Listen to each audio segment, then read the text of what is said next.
Bharatiya Janata party ने इन बस मार्शलों के साथ अप्रैल 2023 से ही अन्याय कराना शुरू कर दिया। तो एक तरफ आम आदमी पार्टी है, एक तरफ अरविंद केजरीवाल जी हैं जिन्होंने इन 10,000 बस मार्शलों को नौकरी दी, और दूसरी तरफ भारतीय जनता पार्टी है जिसके अफसरों ने अप्रैल 2023 से इन बस मार्शलों की तनख्वाह रोक ली और मार मार फाइलों पे लिख के भेजा कि बस मार्शलों को निकाल दो, बस मार्शलों को निकाल दो।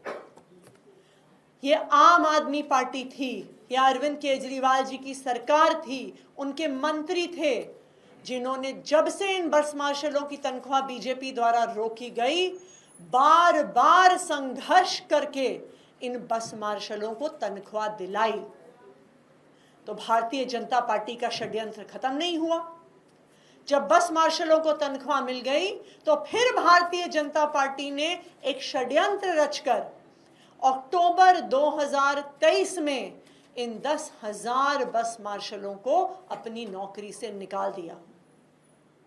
अरविंद केजरीवाल जी ने बार बार एलजी साहब को चिट्ठी लिखी कि बस मार्शलों को निकालने से ना सिर्फ ये 10,000 लड़के लड़कियां बेरोजगार हो जाएंगे, बल्कि दिल्ली की महिलाएं, दिल्ली के बुजुर्ग, दिल्ली के बच्चे बसों में असुरक्षित हो जाएंगे। लेकिन फिर भी भारतीय जनता पार्टी के कान पे जूं नहीं रेंगी और उन्होंने अब अक्टूबर 2023 से इन सभी बस मार्शलों को निकाल दिया।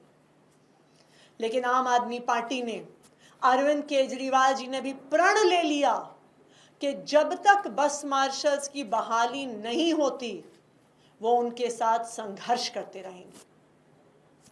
जब बस मार्शल्स का संघर्ष शुरू हुआ तो एक तरफ भारतीय जनता पार्टी और उनकी दिल्ली पुलिस थी जिन्होंने बार बार इन बस मार्शलों पर लाठियां बरसाई, उनको मारा पीटा, उन पे वाटर कैनन चलाई, उनको गिरफ्तार किया।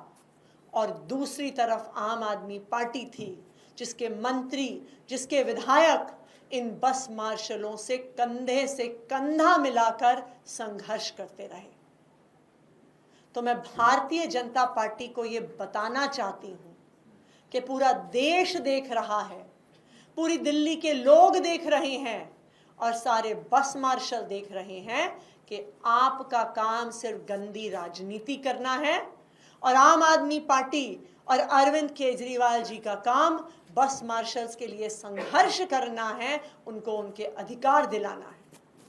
आप बस मार्शल्स छोड़ दीजिए, आप देश भर में भारतीय जनता पार्टी शासित सरकारों में कहीं पर भी कॉन्ट्रैक्ट एम्प्लॉइज हैं, संविदा कर्मी हैं, तो आप उनके हालात देखिए।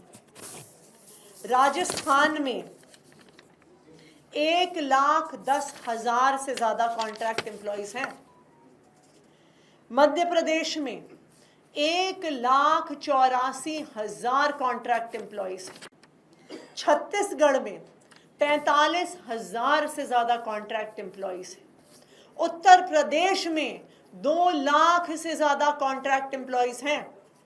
और इन सब राज्यों में जब भारतीय जनता पार्टी ने चुनाव लड़ा तो वादा किया इन संविदा कर्मियों को, वादा किया इन कॉन्ट्रैक्ट एम्प्लॉइज को कि हम तुम्हें पक्का करेंगे, हमें वोट देके भेज दो बस एक बार। आज देखने जाइए, क्या भारतीय जनता पार्टी ने राजस्थान में इन संविदा कर्मियों को पक्का किया? क्या नहीं किया। क्या यूपी ने अपने कॉन्ट्रैक्ट एम्प्लॉइज को पक्का किया? नहीं किया। क्या छत्तीसगढ़ की भारतीय जनता पार्टी की सरकार ने चुनाव में वादा करने के बावजूद कॉन्ट्रैक्ट एम्प्लॉइज को पक्का किया? नहीं किया। ना यूपी में किया, ना राजस्थान में किया, ना मध्य प्रदेश में किया, ना छत्तीसगढ़ में किया। अगर पूरे देश में कोई एक पार्टी है जिसने कॉन्ट्रैक्ट एम्प्लॉइज को, कच्चे कर्मचारियों को पक्का करने का काम किया है तो वो आम आदमी पार्टी है। चाहे एमसीडी हो, जहां पर पिछले 2 साल में आम आदमी पार्टी की सरकार ने अरविंद केजरीवाल जी के मार्गदर्शन में 10,000 से ज्यादा सफाई कर्मचारियों को पक्का किया है, अपने चुनावी वादे को पूरा किया है। या दूसरी ओर आम आदमी पार्टी की पंजाब सरकार हो, जिसने 12,000 से ज्यादा कच्चे शिक्षकों को अपनी सरकार बनने के बाद पंजाब में पक्का किया है। तो मैं भारतीय जनता पार्टी को ये कहना चाहती हूं कि अपनी गंदी राजनीति बंद करो। चाहे बस मार्शल हो, चाहे दिल्ली के सब लोग हों, सबको पता है कि कच्चे कर्मचारियों को डंडे लाठियों से अगर कोई पीटता है तो वो भारतीय जनता पार्टी पीटती है। अगर कच्चे कर्मचारियों के संघर्ष में, बस मार्शल्स के संघर्ष में कोई कंधे से कंधा मिलाकर चलता है तो वो आम आदमी पार्टी है। और आज मैं भारतीय जनता पार्टी को एक चैलेंज देना चाहती हूँ। मैं भारतीय जनता पार्टी को चैलेंज करती हूँ कि आम आदमी पार्टी की दिल्ली सरकार 1 हफ्ते के अंदर अंदर इन बस मार्शल्स को पक्का करने का प्रस्ताव आपके एलजी साहब को पहुंचा देगी। तो मैं भारतीय जनता पार्टी को ये चैलेंज देती हूं कि वो उसके 1 हफ्ते बाद उस प्रस्ताव को पक्का करवा दें और बस मार्शलों की नौकरी पक्की करवा दें। मैं दावे के साथ कह सकती हूं कि जिस तरह भारतीय जनता पार्टी ने गंदी राजनीति करी उत्तर प्रदेश में, राजस्थान में, छत्तीसगढ़ में, वो यही गंदी राजनीति बस मार्शल्स के साथ करेंगे।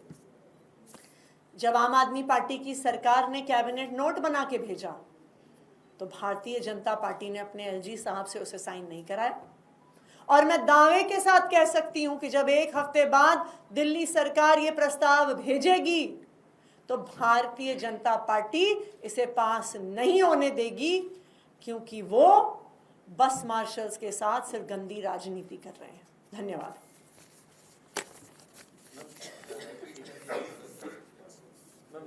थोड़ा सा क्लियर कर दीजिए, क्योंकि जो एम्प्लॉइज 4 महीने की उनको नौकरी मिली थी, उसको लेकर भी ये कहा जा रहा था कि वो प्रस्ताव, क्योंकि एलजी ने भी चिट्ठी आप लोगों को लिखी। जी, वो प्रस्ताव, ये तो उस प्रस्ताव पे पिछले हफ्ते ही मंडे को गोपाल राय जी और हमने एक रिव्यू मीटिंग करी थी।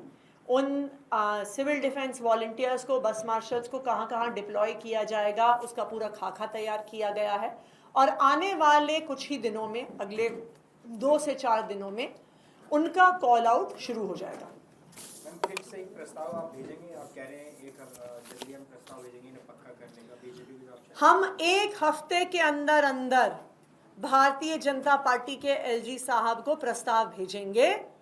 मैं बीजेपी को चैलेंज करती हूं कि अगर हम 1 हफ्ते में प्रस्ताव भेजते हैं तो वो उस प्रस्ताव को 1 हफ्ते के अंदर अंदर पास करवा के बस मार्शल्स को पक्की नौकरी दिलवा दें।